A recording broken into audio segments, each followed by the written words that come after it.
Eu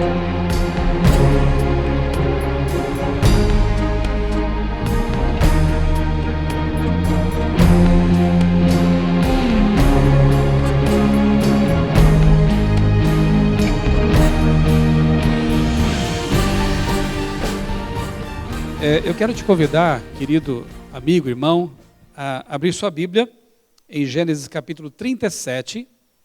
Gênesis 37.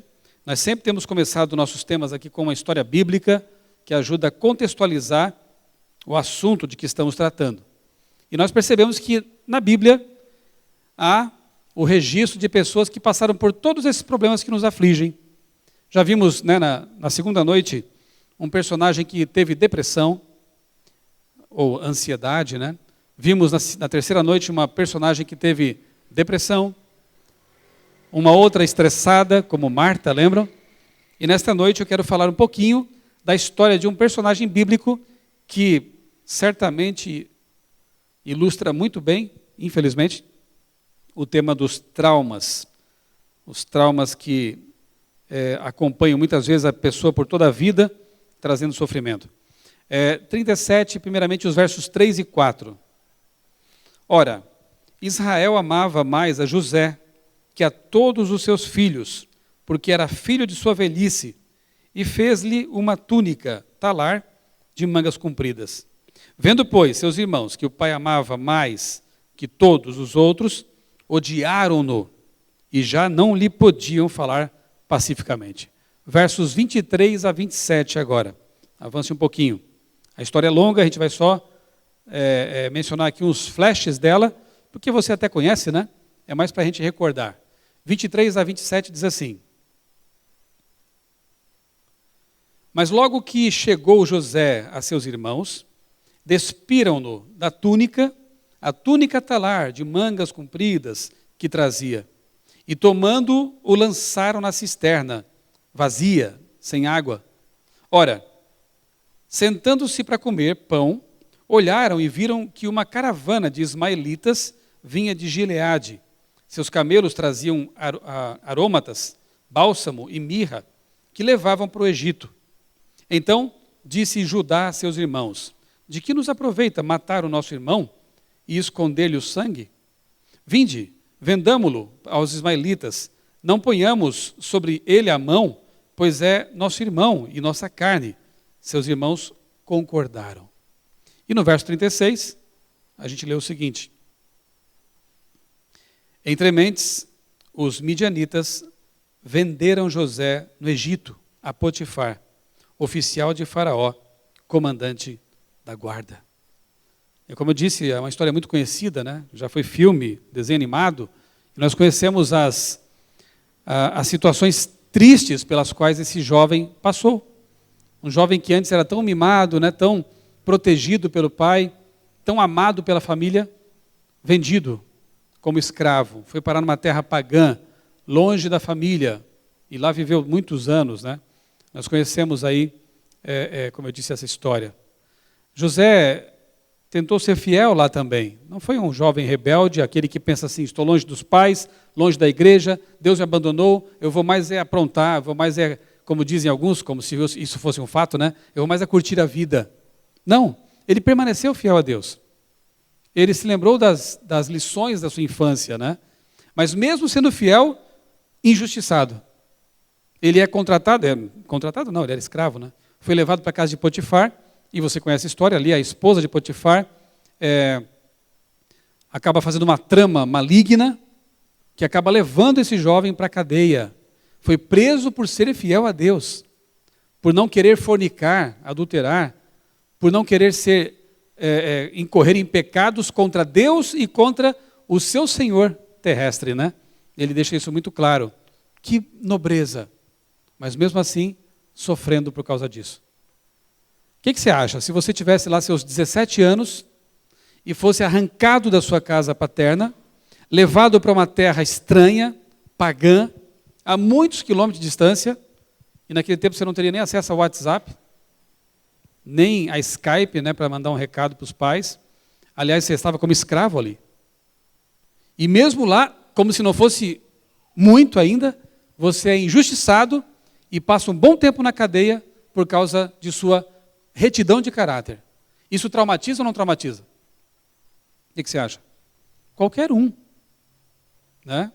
Qualquer pessoa que passasse por uma experiência dessa, certamente carregaria traumas, desejo de vingança, né? De depois, se possível, retribuir, né? O mal com o mal. Só que José não fez isso, né? Ele conseguiu preservar a saúde mental de que forma? Ele exerceu fé autêntica em Deus durante décadas de provações. Suplicou ao Criador poder sobre-humano de que ele precisava para sair de tanta opressão. Orou diariamente, manteve contato com Deus nos momentos de angústia. Acima de tudo, José manteve viva a esperança de que em algum dia a dor passaria e de que seu Deus reservava um final feliz para a sua vida. Lembra que já falamos, né, em algumas noites aqui sobre a importância de desenvolvermos um pensamento otimista? De não fixar os olhos no passado triste, mas olhar para frente e prosseguir com esperança no presente. José, ele ilustra bem essa atitude, né? Porque certamente para ter sobrevivido a tanta pressão, a tanta luta e injustiças, ele fez duas coisas. Primeiro, comunhão com Deus. Contato diário com Deus. Era um rapaz de oração, de intimidade com Deus. E segundo, olhava para o futuro, sabendo que Deus, em algum momento, ele deveria dar uma resposta ou mudar as circunstâncias, né? Porque quem conhece Deus sabe que a coisa é assim, né? Ainda que eu ande pelo vale da sombra da morte, não temerei mal nenhum, e lá no fim do vale está meu Deus, e aqui também comigo caminhando. Não sei se José não leu esse salmo, mas esse princípio, né, essas ideias, certamente estavam, né, na sua mente. Ele conhecia o Deus a quem servia. E ele decidiu então ser uma figura de transição. Como assim? Tinha tudo para não perdoar, para cobrar e assumir juros emocionais impagáveis, mas ele decidiu retribuir a todos de forma completamente diferente do que recebeu. E a história completa está lá nos capítulos 37, 39, 50, né? O desfecho é emocionante, né? Em lugar de se vingar daqueles que o tinham vendido, o que ele fez com seus irmãos? Perdoou, abraçou, recebeu, deu terra para eles morar, ele perdoou. E claro que esse perdão foi como um remédio para ele. A melhor coisa que se possa fazer com os traumas do passado é deixá-los no passado e perdoar. Perdoar até quem nos tenha traumatizado. José fez isso e pôde ser um homem nobre, um homem cuja história, até hoje, no século XXI, nos inspira, nos motiva e nos ensina lições muito importantes, né? Bem, os traumas existem, são inevitáveis. Esse mundo, como eu disse, é um mundo traumatizante. Então, o que nós podemos fazer quem sabe, adquirir ferramentas que nos possam ajudar a lidar com esses traumas. O que eles podem produzir? O que eles fazem conosco? E mais importante do que isso, o que podemos fazer com eles? Lembra que já falamos sobre isso também numa noite anterior? De que mais importante do que o que a vida faz conosco é o que nós fazemos com as coisas que a vida nos fez, né? Saber lidar com isso. Mas nesse momento eu não vou me atrever a falar de psicologia. Eu não tenho feito nenhuma noite esse tipo de coisa. Na verdade, eu conto com especialistas que têm me ajudado nesse momento. E eu quero chamar aqui a psicóloga Tímina Koval, que hoje vai ser a nossa especialista convidada, né? E ela vai me ajudar, então, aqui num bate-papo, a entendermos melhor esse assunto. Primeiramente, já que o tema é trauma, né? Você podia definir, quem sabe, melhor o que é trauma, o que vem a ser um trauma e como podemos lidar com essas coisas? Bom, a questão do trauma, ele é uma resposta tanto fisiológica quanto emocional a algum tipo de situação que foi muito difícil de superar. Então, assim, a gente tem diversos tipos de trauma. Você citou um bem interessante da questão do José, dele ter sido... Foi um trauma de traição até, dele ter sido traído pela família, de ter sido vendido pelos irmãos. Então, assim, isso teve um efeito muito doloroso e devastador na vida dele. Então, assim, tudo que envolve algum tipo de sentimento que é devastador, que a pessoa não sabe lidar com aquela questão, o corpo reage de uma forma tanto física quanto emocional, e isso pode constituir um trauma. Quer dizer que algo que é emocional pode afetar até o físico. Sim, com certeza. E o que acontece com a pessoa quando ela não consegue lidar bem com o trauma? Fisicamente, somatiza... Como é que fala? Somatizando. Eu ia falar somatizamente, mas acho que nem existe essa palavra, né? Como que ela somatiza essa situação na vida dela? Porque, na realidade, quando você sofre algum tipo de trauma, o seu corpo ele quer lidar com aquela situação e ele quer te ajudar de alguma forma. E quando você não resolve emocionalmente algumas questões, então pode desencadear alguns sintomas físicos. Então, assim, tem pessoas que sofrem muito de medo, de perturbações, de pânico. Tem pessoas que têm necessidade de se isolar. Tem pessoas que choram com muita frequência. E aí o trauma, ele vai envolvendo a ansiedade, a depressão. Fica tudo muito misturado ali, tudo muito junto. Meio que um pacote, digamos assim. E ele desencadeia questões físicas, porque muitas pessoas elas não conseguem se alimentar de uma forma adequada, elas sentem dores em algumas partes do corpo, elas começam a imaginar situações que são inexistentes. Então, assim, ela cria situações, ou pessoas que perdem ente querido, pessoas que têm trauma de guerra, com algum tipo de barulho já desencadeia um susto muito grande, o medo. Então, assim, as reações são inúmeras, diversas, que a pessoa pode ter. Além dos traumas, né, que, por exemplo, que José ilustra, né, na história dele, trauma de guerra, você mencionou também, que é um trauma muito comum, especialmente em países, claro, envolvidos em guerra. Existem também traumas promovidos por abuso sexual, violência doméstica, né? E algumas pessoas, porque isso causa muita dor, acabam tentando abafar, né, essa lembrança.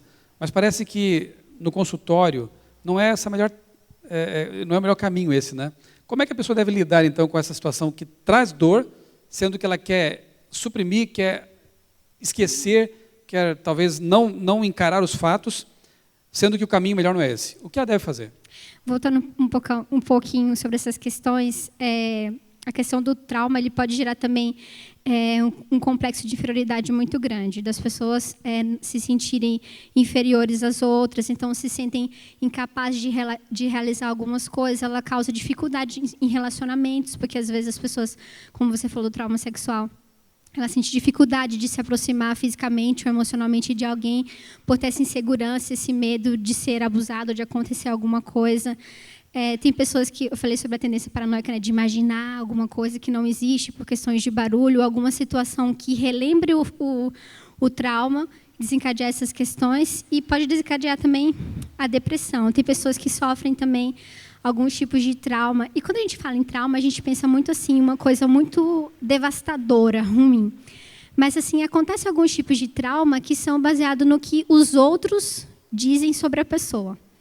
Então, a gente não leva tanto em consideração. Então, assim, um comentário que é desagradável sobre o corpo da pessoa, algum tipo de briga ou algum tipo de abuso emocional, também pode acabar desencadeando traumas muito significativos. E tem pessoas que têm problemas na área de anorexia, de bulimia, baseado em alguns tipos de comentário ou traumas emocionais vivenciados por pessoas até próximas da família. Então, assim, um trauma em si não precisa ser uma coisa aparentemente catastrófica, como um furacão, uma guerra. Furacão, uma guerra, uma morte, alguma coisa. Mas, assim, dependendo do peso do que você falou para a pessoa, pode gerar um trauma muito significativo. Mas também tem a ver muito com a resistência pessoal, porque de repente uma situação que é traumatizante para você pode não ser tanto para mim. Muito pessoal. E isso a gente tem que ter um cuidado muito grande com o que a gente diz para o outro, porque se cada um parar para pensar aqui agora, vocês vão lembrar de alguma coisa que o pai de vocês, a mãe de vocês, ou alguém da família de vocês próximo disseram para vocês alguma coisa ruim que vocês acreditam até hoje e talvez nem faça parte da vida de vocês. Vocês acreditaram naquilo, aquilo foi tão traumatizante que vocês levam para a vida adulta. Até aprender a lidar com toda essa situação é um processo muito grande. Então, a gente tem que aprender também a ter cuidado com o que a gente diz para os nossos filhos, para os nossos amigos, para as pessoas, porque isso pode desencadear um trauma muito significativo. Posso contar um segredinho aqui? Pode. Deixa eu contar uma pequena história para vocês. Aqui à noite a gente abrir também um pouco do baú, né? E é bom trazer, né, à tona essas coisas e tratar aqui, né? Eu já estou do lado da psicóloga, vou aproveitar que a consulta agora é gratuita. Sabe, meu pai é uma pessoa muito boa, muito honesto, me ensinou muitas coisas boas, mas lá em casa a gente nunca teve assim muito carinho de abraçar, de falar te amo, né? Até hoje é meio estranho isso, né? A gente se abraça mais no Natal, né? Assim, uma vez por ano, talvez. Aquele abracinho assim meio, né? Então, quando eu me converti e eu me decidi casar e ter filhos, eu pensei assim, eu quero ser bom como meu pai foi, mas melhor, especialmente nesse ponto. E aí eu comecei a me esforçar para abraçar meus filhos, para dizer te amo, toda noite antes de dormir, filho, eu te amo, tá? Não esqueça, papai te ama. Não é natural, não era natural, hoje já está sendo mais natural um pouco, né? Mas, sim, né, o que aconteceu uma vez foi o seguinte, eu estava com a minha família, ainda só tinha a Giovana, pequenina ainda, bebê, e a gente estava lá numa piscina, tomando banho com ela, e a Débora lá fora com a filmadora. Em algum momento ela teve uma dificuldade ali com a filmadora, ela me perguntou de longe, como é que faz aqui para apertar o play, alguma coisa assim. Lá da piscina eu dei a resposta. Em casa eu fui assistir aquela filmagem, e você não vai acreditar, mas eu vi no meu rosto, o rosto do meu pai quando me dava bronca, quando me repreendia, e eu não gostava. Assim, era o meu pai. Eu pensei, eu não posso ser assim, né? Repito, meu pai é uma pessoa muito boa, mas nesse ponto, né? Assim como nós todos queremos ser bons, mas também erramos, e sabe-se lá quantos traumas deixaremos nossos filhos. Ele tinha essa dificuldade. E isso me fez acordar para a vida. Assim, eu tenho que ser mais tolerante, mais paciente, porque eu posso estar traumatizando meus queridos, meus filhos também. E eu comecei a orar a Deus para me ajudar. Ainda tenho falhado muito, né? Mas eu peço sempre a Deus, Senhor, me dá paciência, me dá tolerância, né? São crianças, eu tenho que ser... Minha esposa tem outra formação, diferente da minha, ela tem as virtudes dela, eu tenho as minhas, ela tem seus defeitos, eu tenho os meus. Me ajuda a ser amoroso, me ajuda a ser paciente, porque a Bíblia fala muito em mansidão. Ser cristão é fácil, ser manso é difícil. Guardar o sábado é fácil, devolver o dízimo é muito fácil. Agora, ser manso, né? E uma pessoa não traumatizante, eu diria que é o desafio maior. Então fica aqui um segredinho para vocês, né? Mas assim, que Deus nos ajude mesmo, né? A ser pessoas que deixarão marcas positivas na vida dos que nos rodeiam, especialmente dos filhos. Porque algumas lembranças, como você estava colocando aqui, elas vão permanecer conosco por toda a vida, né? Mais uma coisa? E você perguntou sobre a questão de como superar traumas, mas eu lembrei de uma coisa interessante também. Quando você contou a história de José, se a gente parar para pensar, ele tinha uma boa base familiar, apesar dos irmãos serem assim. Então, assim, ele foi um filho muito amado, um filho muito querido, um filho muito desejado, tanto pelo pai quanto pela mãe. Então, isso também deu um suporte maior para ele enfrentar os obstáculos da vida. Então, assim, pais, amem seus filhos, cuidem deles, demonstrem o quanto você se importa com eles. Não tenha essa dificuldade assim, de abraçar, de ser afetuoso, de estar próximo deles, de ouvir o que o filho de vocês tem a dizer. Isso é muito importante, isso dá um suporte significativo na vida dos filhos. Então, assim, tanto o convívio com Deus foi muito importante, quanto a questão da base que ele tinha em casa. Apesar dele ter irmãos que eram extremamente ciumentos, desestruturados, e cheios de confusão, ele tinha pais que se importavam com ele. Então, isso também dá uma boa base para, na hora das dificuldades, em meio aos traumas, a pessoa ter uma capacidade melhor de enfrentar essas questões. Você tinha me perguntado como superar traumas, né? Um ponto importante é que, quando você foca, é importante você ter alguém na qual você confie para você contar o que está acontecendo. Às vezes, não dá para contar com alguém muito próximo, dependendo de quem acabou contribuindo com o trauma. Às vezes você não consegue se abrir com a pessoa muito próxima, mas assim, ajuda profissional, de um psicólogo, dependendo da situação. Não ter preconceito, porque muitas vezes precisa de uma questão medicamentosa para controlar o que está acontecendo. Então, assim, diminuir esse preconceito. Deus também capacita profissionais da área da saúde para ajudar e fornecer o suporte que as pessoas precisam. Isso é um ponto importante. Então, assim, não reprimir o que você está sentindo e guardar para você o tempo inteiro. Isso não faz bem para as pessoas. Então, assim, compartilhar, falar, não de uma forma que você se sinta exposto, mas, assim, compartilhar com alguém que você confie e contar o que realmente está acontecendo. E, primordial, o perdão. O perdão é, assim, essencial. Porque se você não perdoa as pessoas, você cria uma imagem pior ainda das pessoas que fizeram mal para você. Então, perdoar as pessoas, às vezes você tem a falsa sensação. Vou perdoar o outro, então o outro vai sair ganhando, porque eu perdoei ele, vai ficar de boa e pronto. Não funciona assim, gente. Quem ganha mais é você, na verdade. Quem está perdoando é o maior ganhador, é quem perdoa, porque às vezes o outro nem está se importando com a situação que você está vivenciando, com as questões que estão acontecendo, mas você é o melhor beneficiado quando você perdoa alguém, porque você tira do seu coração, do seu pensamento, da sua vida, um peso muito grande que faz mal para você e faz com que você trate mal não só quem causou o trauma em você, mas você mesmo se prejudica e prejudica as pessoas que estão ao redor. Então, perdoar é um ponto bem significativo. Time, né, para a gente encerrar então esse nosso bate-papo aqui, técnico, né? Fala-se muito, né, nesses anos mais recentes, numa palavra chamada aí, uma palavra que é a palavra resiliência, né? E dizem que é importante ser resiliente. Então, eu queria que você explicasse rapidamente o que é resiliência e como é que a gente pode desenvolver essa qualidade. As pessoas têm falado bastante sobre resiliência e tem alguns passos para ser resiliente também. Mas, assim, resiliência é a capacidade que o indivíduo ele pode adquirir de superar dificuldades, momentos de estresse, momentos traumáticos, e dele aprender a lidar com essa situação de uma forma que ele consiga superar isso sem que ele tenha um dano significativo emocional, psicológico ou físico. Então, assim, é a capacidade que a pessoa tem de conseguir superar os desafios, os traumas, as adversidades. Então, em resumo, seria isso. E uma coisa legal é que todo mundo pode ser resiliente. Não é uma coisa assim que a pessoa, às vezes, nasci resiliente. Não, a pessoa ela pode adquirir a resiliência. E como que isso pode acontecer, né? Um ponto importante é o autocontrole. Que quando a pessoa ela passa, às vezes, por algum tipo de evento traumático, ela fica fora de controle emocional, às vezes físico. Então, assim, é importante tentar se controlar. Outra questão importante é você aprender a reconhecer os sinais do seu corpo. Porque quando você está irritado ou quando você está prestes a ter algum tipo de crise ou do seu corpo demonstrar que você ainda não superou aquilo de uma forma física ou emocional, o teu corpo vai te dar algum tipo de sinal. Então, assim, ficar atento aos sinais que o teu corpo te dá e respeitar o limite. Porque cada um tem limite e trauma é uma coisa muito pessoal. Talvez algo que traumatize uma pessoa não traumatize outra. Então, assim, também respeitar outra pessoa, isso também é bastante importante. Ser otimista. Então, assim, a gente precisa aprender a ser otimista. E, às vezes, se confunde muito no cristianismo a pessoa achar que, para ser humilde, ela precisa só contar coisas ruins, ou se rebaixar. Então, assim, eu não presto, eu sou feio, eu me odeio, ou coisas assim. Então, eu estou sendo humilde, estou sendo cristão, estou mais perto de Deus. E não funciona assim. O cristão ele deve ser alegre.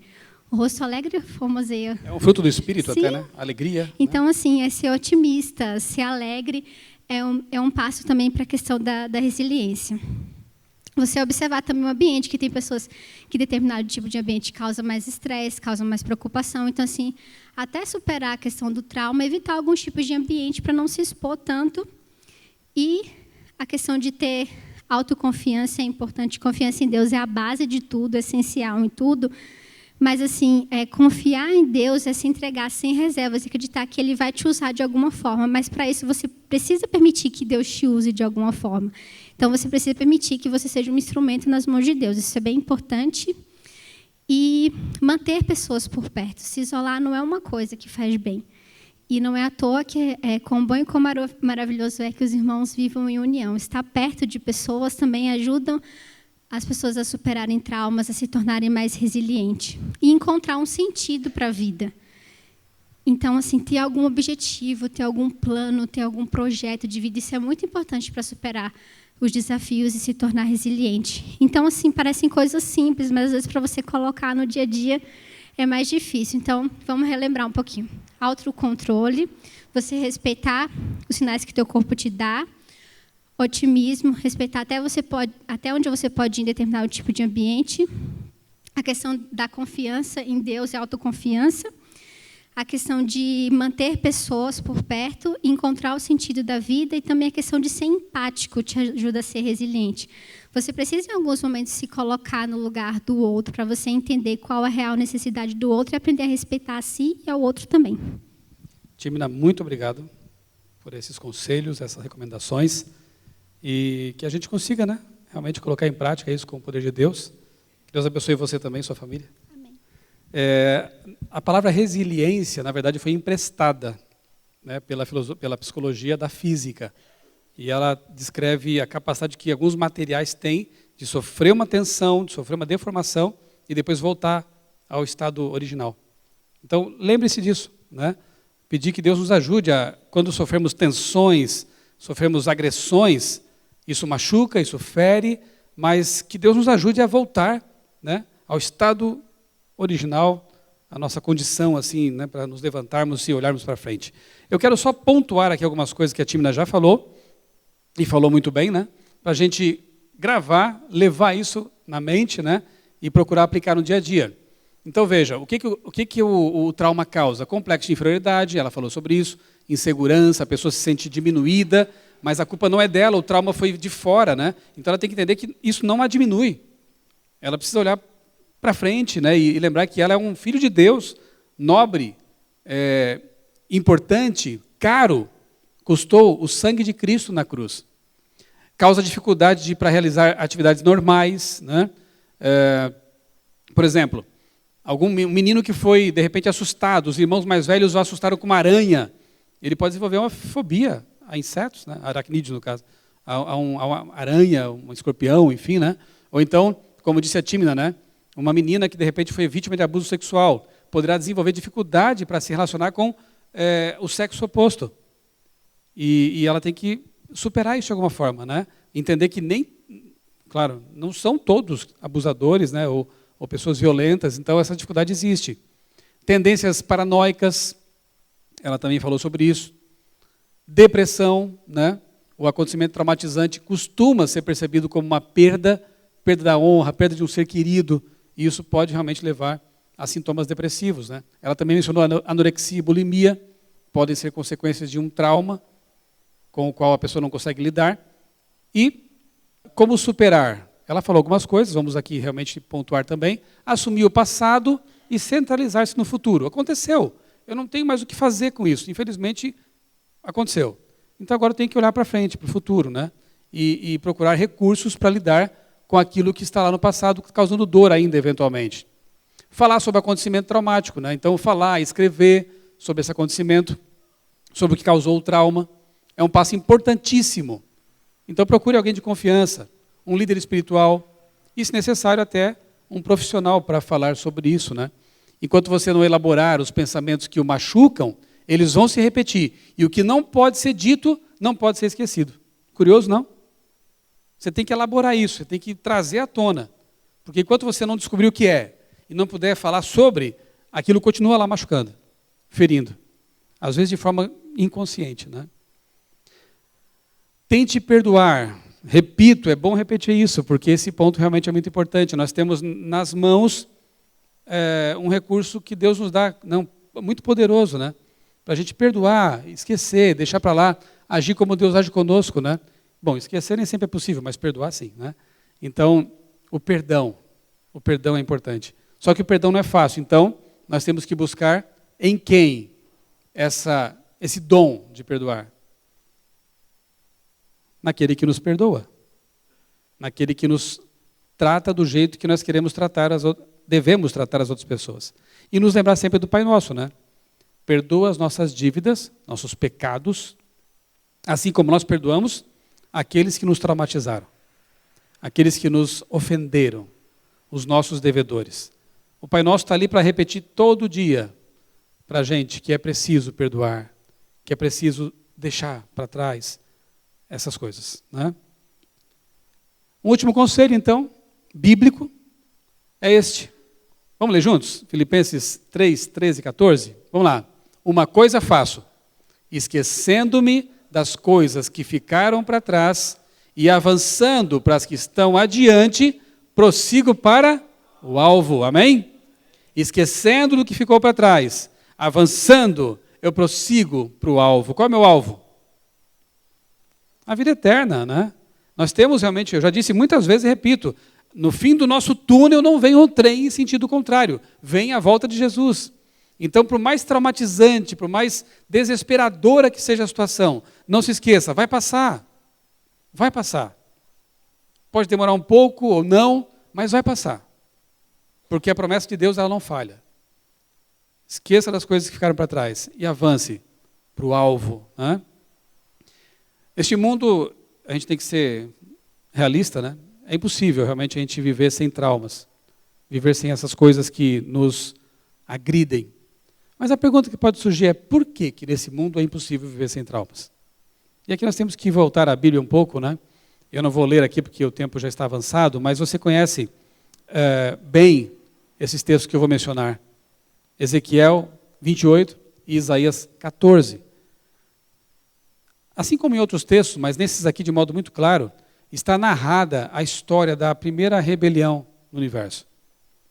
Quando o pecado misteriosamente surge na criação perfeita de Deus. Um anjo, na verdade um querubim, digno, exaltado, por algum motivo, ele inveja, ele ambiciona a posição que pertencia apenas a Deus. Ele queria ser mais. E eis que nasce então, pela primeira vez no universo, o orgulho, a vaidade. E isso começa a causar estragos. A gente chama isso de o grande conflito. E em todo conflito, em toda guerra, existem traumas. Nós estamos envolvidos nesse conflito. É inevitável, nós nascemos aqui. Então, lamento dizer, você vai ser traumatizado. Agora, veja só. O fato de Deus ter leis que devem ser obedecidas por suas criaturas, não era uma prova de que ele, como dizia Lúcifer, é um ser arbitrário, que nos obriga a obedecer? Essa foi a acusação de Satanás. E por isso começou o conflito lá no céu. Deus não poderia ter criado um universo em que não houvesse mal, e portanto não houvesse traumas, e portanto não estaríamos aqui sofrendo? O que você acha? Poderia ou não poderia? Poderia. Mas esse universo seria composto, ou seria povoado de seres livres? Sim ou não? Como pode Deus criar um universo sem maldade, com seres livres, que não pudessem optar pelo mal, se quisessem assim fazer? Então a gente costuma perguntar, às vezes, algumas coisas meio bobas assim, mas ajuda a colocar a coisa em perspectiva. Por exemplo, Deus poderia criar uma roda quadrada? O que você acha? Deus poderia criar uma pedra tão pesada que nem ele pudesse levantá-la? São perguntas bobas, não falei? Mas ajuda a gente a colocar, a entender que nem Deus viola as leis que ele criou. Isso é uma impossibilidade lógica, uma roda quadrada. Assim como Deus não poderia ter feito um universo de seres morais livres, que se quisessem, se rebelariam contra ele, mas também que se quisessem poderiam amá-lo para sempre, e esse universo ser um universo de seres livres. Se eles não pudessem se rebelar, não seria um universo de seres livres. Ele poderia criar um universo assim, mas não o nosso. Infelizmente, o próprio ato de Lúcifer ter se rebelado contra Deus prova que Deus dá infinito valor ao livre-arbítrio, que Deus nunca viola a sua vontade, e que se você quiser ser salvo, será porque você quis, e não porque Deus te obrigou. O diabo tenta forçar as circunstâncias, tenta arrombar a porta. Deus bate a porta do lado de fora e aguarda você abrir. Deus é um cavalheiro. E embora seja o Todo-Poderoso, nem ele, pode obrigar você a ser salvo. Ele fez tudo o que podia e tomou todas as providências, né? Mas a escolha, no fim das contas, é nossa. É nossa. Então, nós vivemos num mundo e num universo traumatizante por esse motivo. Porque estamos imersos realmente num grande conflito. Aí nós conhecemos pela Bíblia que uma terça parte dos anjos, né, se rebelou contra Deus, caiu na conversa de Lúcifer, foi expulso do céu, veio parar aqui na terra, e Lúcifer envolveu ali a primeira mulher e o primeiro homem nesse conflito. Inoculando neles, metaforicamente falando, o vírus que ele desenvolveu no céu. Porque ele falou para Eva, você pode ser como Deus. Quem queria ser como Deus era ele. Mas ele consegue trazer para Eva o conflito, seduzindo-a com um conhecimento que ela não precisava. Seduzindo-a com a ideia de que ela poderia ser imortal sem Deus, como se um celular desconectado da tomada pudesse durar muitos anos com aquela carguinha que ele recebeu da tomada. Não é assim. Desconectados da fonte de vida, mais cedo ou mais tarde nós morremos. porque nós somos mortais, e já vimos isso numa noite anterior. Nós precisamos de Deus para viver, para nos mover, para existir, e especialmente para viver eternamente. Sem Deus não há vida, sem Deus não há esperança. E o que ele trouxe para Eva, na verdade, não foi um conhecimento superior, uma vida num nível diferente, foi miséria, foi pecado, e todas as consequências que vieram disso, né? Infelizmente. Lá em Efésios capítulo 6, verso 12, está um texto que muitas vezes é passado por alto, mas que nós temos que nos lembrar constantemente dele, porque é um fato. Paulo escreveu o seguinte: nossa luta não é contra seres humanos, mas contra os poderes e autoridades, contra dominadores deste mundo de trevas, contra as forças espirituais do mal nas regiões celestiais. Nós precisamos nos lembrar constantemente de que vivemos imersos numa batalha, num conflito. E o que está sendo disputado? Nossa mente, nossa vida. E nós precisamos tomar posição. Decidir ficar do lado de Deus envolve não mais sofrer, não mais passar por traumas? Não ainda. Mas envolve ter um Deus do nosso lado, nos ajudando a ser resilientes, nos ajudando a ter força para suportar essas coisas, nos ajudando a entender que tudo coopera para o bem daqueles que o amam, ainda que sejam situações difíceis, tristes. Sempre existem situações traumáticas em uma guerra. É só você perguntar para um soldado, um ex-combatente. Eu entrevistei um tempo atrás um irmão que ele passou pela Segunda Guerra Mundial. Ele foi um dos combatentes do Monte Castelo Carmelo. Aí seria difícil entrevistar alguém que passou pelo Monte Carmelo, né? Só Elias quando a gente for para o céu. Mas esse irmão, ele foi combatente lá e ele esteve na Batalha de Monte Castelo. E ele, depois disso, se converteu, abandonou os seus vícios. Ele veio da guerra bebendo, fumando, tinha pesadelos terríveis. Uma ocasião ele me contou que ele é lá de Santa Catarina, né? Mora em Gaspar. E ele recém-chegado da guerra, estava de terno branco, medalha no peito, caminhando pela rua Felipe Schmidt. Conheço bem essa rua, lá em Florianópolis. Uma rua central lá no calçadão de Florianópolis.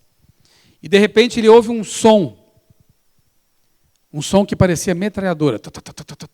Ele se atirou na sarjeta, estava chovendo. Se atirou na sarjeta e protegeu a cabeça. Sujou toda a roupa branca. Depois ele se levantou, assustado. As pessoas viram a medalha e disseram: é ex-combatente. Deu para entender o que aconteceu. Um ônibus tinha encostado ali pertinho, com o barulho do motor. Isso causou um problema nele. Essa reação. Traumas de guerra. Mas ele me contou, depois que ele foi batizado, para encurtar a história, depois que ele foi batizado, os pesadelos desapareceram. E ele disse que depois que voltou da guerra, a verdadeira batalha foi vencer os vícios. E no batismo, na conversão, ele disse que conseguiu deixar no passado essas batalhas. A batalha na Europa e a batalha contra os vícios. Ele tem já 90 anos, mas pensa num homem feliz. Já leu a Bíblia 40 vezes. E você olha para ele assim e sente uma paz. Eu entrevistei 2 vezes, fiquei horas na casa dele conversando. Um homem cheio de traumas, cheio de marcas, mas que hoje vive em paz porque Jesus o transformou. E por isso eu creio que é possível, irmãos. Eu creio que é possível. Eu acho que ninguém aqui é ex-combatente da Segunda Guerra Mundial, né? Não sei se alguém que já passou por uma guerra, foi soldado. Pense em alguém que passou por isso, mas que encontrou em Cristo a paz. Encontrou em Cristo o bálsamo, né? O remédio para aquilo que antes feria e machucava profundamente. Quando Satanás conseguiu envolver Adão e Eva na rebelião, pensava ter dado um checkmate no Criador, porque Romanos diz que o salário do pecado é a morte. Eles sabiam que o pecado leva à morte. Então, ele pensava assim: eu vou enganar esta mulher. E ele foi pessoalmente, porque ele sabia que não podia delegar essa missão a qualquer anjo. Eva era muito inteligente, muito sábia, recém-criada por Deus. Ele tinha que, ele mesmo, se envolver nisso, um querubim poderoso. E ele tem um diálogo ali forte, profundo, e engana finalmente a mulher. E ele pensava assim, agora eu quero ver a situação, como é que vai ser? Deus vai ter que julgar. Deus vai colocá-los em juízo. E Deus vem mesmo e pergunta, onde vocês estão? Essa pergunta não é só para saber onde eles estavam fisicamente, porque Deus sabe tudo. A pergunta é, o que aconteceu com vocês? Onde vocês caíram? Isso é juízo. E Lúcifer pensava assim, se Deus os perdoar, passar a mão na cabeça deles e dizer, tá bom, deixa para lá esse assunto, eu vou acusá-lo de mentiroso. Porque eu fui expulso do céu porque pequei. O salário do pecado é a morte. Como é que ele vai fazer isso agora? Passar a mão na cabeça deles e dizer, tá tudo bem. Mas se Deus os destruir, porque a penalidade do pecado é a morte, eu vou dizer que eu tinha razão, Deus é tirano. Deus é mau.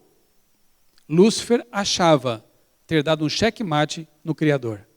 Mas com uma coisa ele não contava. Quando vem Jesus e faz ali a primeira profecia messiânica, prevendo a morte, sim, mas não de Adão e Eva, a dele. Adão e Eva morreram, mas não a morte eterna. Nós poderemos encontrá-los no céu. E o encontro dos dois Adões, né, vai ser a coisa mais linda do mundo. Quando Adão vai depor sua coroa aos pés do segundo Adão, Jesus. Não perca essa cena, por nada nesse mundo. Mas enfim, Lúcifer não contava com a enormidade do amor e da misericórdia de Deus. Alguém teria que morrer, mas não seriam os filhos de Deus. Seria o próprio Deus. Lúcifer ambicionou o poder de Deus, não o seu amor. Porque senão não teria feito o que fez. Nunca se esqueça disso. Deus é misericordioso, amoroso, supremamente bondoso. E é por causa disso, né, que ele tem autoridade moral para dizer uma coisa linda, que está lá em Mateus 11, 28. Venham a mim, todos os que estão cansados e sobrecarregados, e eu lhes darei descanso. Amém? Querido, eu não sei qual é a sua situação hoje. Eu não sei o que você está enfrentando lá dentro. Ou quando as luzes se apagam, você coloca a cabeça no travesseiro e ninguém mais está ali para te ver. Quais são as lágrimas que você derrama? Eu não sei quais foram os traumas que você carrega. Quais são os traumas que você carrega nessa batalha chamada vida? Eu não sei se você passou por algum abuso na infância, alguma violência. Ouviu palavras, talvez, que tenham ferido profundamente. Você não presta, você é burro. Não, você não é. Tira isso da sua mente, do seu coração. Pede para Jesus para deixar no passado o que tem que ficar lá no passado. Para tirar essa dor que talvez esteja machucando você. Há muitas pessoas que não amam a Deus porque não conseguem superar traumas do passado, sabiam disso? Muitas vezes a gente olha para Deus e vê, na frente de Deus, o nosso pai. Sabiam disso? Mais um motivo por que nós temos que ser bons pais. Pais amorosos, mas não permissivos. Porque se nós somos amorosos e permissivos, nossos filhos vão achar que Deus permite tudo. E não é assim. Ele não permite tudo, porque algumas coisas são para o nosso mal. Ou então, se nós somos pais severos demais e não amorosos, nossos filhos correm o risco de pensar que Deus é assim, tirano, duro, e terão dificuldades para se relacionar com Deus. Freud e C.S. Lewis, dois famosos ateus, passaram por essa situação, sabiam disso? Freud é um caso interessante, porque ele dizia que era ateu, mas em suas cartas vivia incomodado com Deus. É tipo assim, Deus não existe, mas eu odeio Deus. Eu conheço muitos assim. Freud passou sua vida odiando Deus porque odiava seu pai, um judeu, que inclusive abusou dele na infância. C.S. Lewis também não se dava bem com seu pai. Lewis passou por uma guerra como soldado e o pai nem foi visitá-lo quando ele estava ferido. Ele não se dava bem com seu pai. Mas acontece algo na vida de Lewis que não aconteceu, tanto quanto se saiba, com Freud. Chega um momento em sua vida que Lewis se converte. E como acontece frequentemente com pessoas que aceitam Jesus de todo o coração, Lewis perdoou o pai. E com isso perdoou e superou o seu passado. E quando você lê as obras de C.S. Lewis, quando ele fala de Deus, você percebe o amor que esse homem passou a nutrir pelo Criador. Ele se tornou um anglicano, escreveu muitas obras defendendo a fé cristã, uma mente genial. Lewis perdoou o pai e com isso se reconciliou com Deus. Freud, quando se saiba, nunca se reconciliou com Deus, nem tampouco com seu pai e com seu passado. Sabe, meu amigo, minha amiga, eu queria dizer uma coisa muito séria para você. Deus não é aquele professor que talvez tenha abusado de você na infância. Não é. Deus não é aquele líder espiritual que quando é assim é pior ainda, né? Aquele líder espiritual que talvez tenha dito palavras ásperas para você e que talvez tenham ficado ali gravadas, machucando. E como ele é um líder espiritual, eu penso, Deus deve ser assim também. Não é. Deus não é essa pessoa que te fez sofrer. Deus é o Pai do céu. É o Criador. E se você quiser saber como é Deus, não pense no seu pai. Não pense no seu professor. Leia a palavra de Deus. Porque aqui você encontra o Pai de verdade. Será que o Pai gosta de crianças? Leia os evangelhos. Jesus interrompeu um sermão para pegar crianças no colo. Será que Jesus me perdoa mesmo? Eu fui tão mal no passado. Eu me poluí no pecado. Olhe para Jesus lidando com Maria Madalena 7 vezes. E se fosse preciso, mais vezes ele faria. Olhe para Jesus dizendo para Pedro, Pedro, não são 7 vezes, são 70 vezes 7. 500, quase 500 vezes, incontáveis. Você tem que perdoar alguém. Será que Jesus perdoa? Leia a Bíblia e você vai conhecer Deus. Será que Deus me ama? Leia a Bíblia e você vai conhecer Deus. E aí a sua visão de Deus vai ser ajustada. E você não vai mais relacioná-lo com aquilo que aconteceu no passado. E conhecendo Deus de verdade, você poderá se entregar a Ele e permitir que Ele agora opere a cura de que você e eu precisamos. Você gostaria de aceitar esse Deus maravilhoso em sua vida e pedir que Ele permaneça ali e que Ele faça o milagre no seu coração, na sua mente? Você gostaria desse milagre? Quer ficar em pé para orarmos por isso? Vamos orar? Bondoso Pai, mais uma vez te agradecemos, porque em Tua palavra encontramos esperança, encontramos recursos para lidar com os traumas que esta vida impõe a cada um de nós. Obrigado, Pai, pelos profissionais, como a Tímina, a Flávia, o Glaucio, que têm nos ajudado aqui nessas noites, porque eles trazem conselhos que certamente Tu ajudaste a ser descobertos, a ser desenvolvidos. Obrigado, Pai, porque além da Bíblia, a ciência psicológica também pode ser um alívio para os nossos sofrimentos. Ajuda, Senhor, a lidarmos com isso enquanto caminhamos para o alvo. Nós sabemos que o fim do sofrimento só quando Jesus voltar. E que às vezes até nos servem de educadores aqui nesta vida, como diz Ellen White. Portanto, Pai, desenvolve em nós a resiliência, essa capacidade de enfrentar dificuldades, lutas e traumas, e mesmo assim continuarmos marchando de cabeça erguida, com os olhos no futuro, na Tua vinda. Bondoso Deus, eu não sei se nesse momento eu falo para alguém aqui na igreja, ou alguém que esteja acompanhando esta palestra, este culto, por meio da internet, ou de algum outro recurso. Eu não sei se estou falando para alguém agora que está sofrendo por um trauma do passado. Tu conheces cada coração, Tu conheces cada realidade. Por isso eu te peço, Pai, que ofereças a cura para essa pessoa.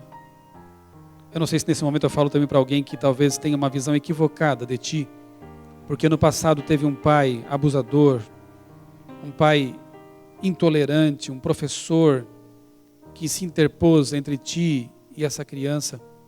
Mas eu te peço, Senhor, que Te manifestes, Te reveles a essa pessoa e deixes claro para ela que Tu és o Pai celestial, um Pai de amor, que não tens nada a ver com essas situações, mas que queres curar essas dores e essas mágoas. Bom Deus, opera nesse momento o milagre de que precisamos.